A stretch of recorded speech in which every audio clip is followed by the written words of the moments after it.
Good morning, viewers. I'm Adeline, Nathania, Daniel. Today on Thursday, November 5th, 2020, happy gathering with us in Remaja Breaking News, which will provide you to the real news and which is taken factually and actually. I will accompany you about 5 minutes with many kinds of information. Well, let's begin the news today. The news is about the new normal in education.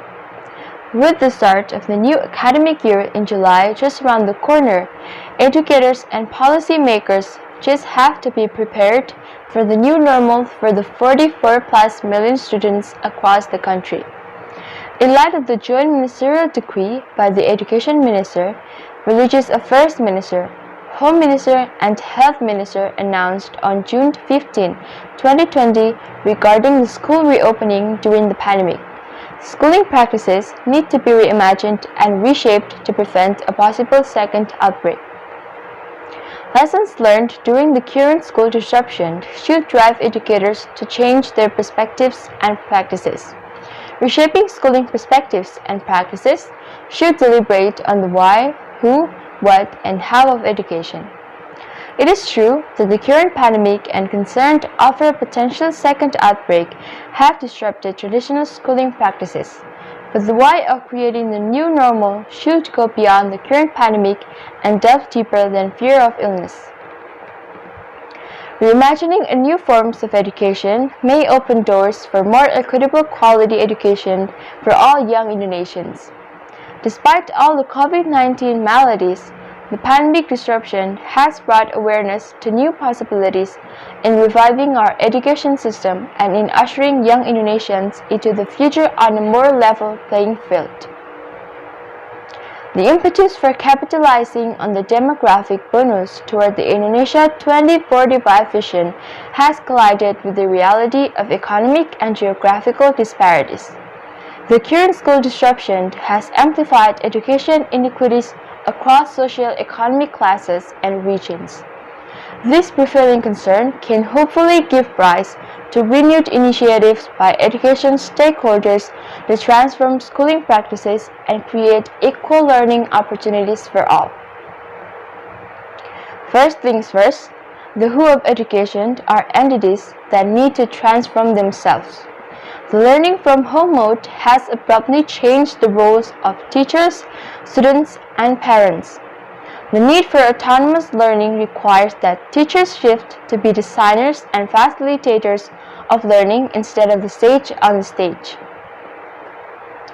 By the same token, students need to build up a character of interdependence, discipline, and responsibility. Along the same lines, the current learning from home practices should gear parents to be a beacon of these character values instead of extended academic tutors for their children.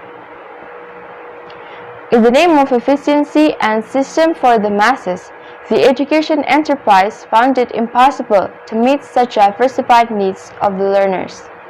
Small-scale initiatives have emerged to customize learning in the forms of homeschooling, elite schools, and alternative schools.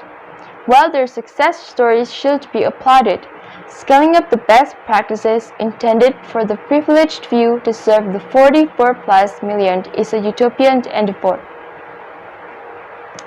The school disruption has compelled all education stakeholders to accept the fact that what matters is not the completion of the written curriculum coverage, but the recognition of students' diverse needs and the discovery of possibilities to meet those needs through resources other than the teachers themselves. The teacher's primary task is now to guide students to seek those possibilities. This new normal will hopefully drive education authorities to design a sustainable framework for a needs-based curriculum and provide a repertoire of learning modules. Multiple types of literacy and modalities required to survive and contribute in the 21st century should be included in this curriculum. Even if there is no postponement of the start of the academic year in the green zones, rotation models of blended learning can be a way to maintain social distancing in school, especially when classrooms are too cramped. One caveat in this new normal is that teachers often use technology to perpetuate existing teacher-centered pedagogy rather than using technology to shift themselves and their teaching to student-centered pedagogy.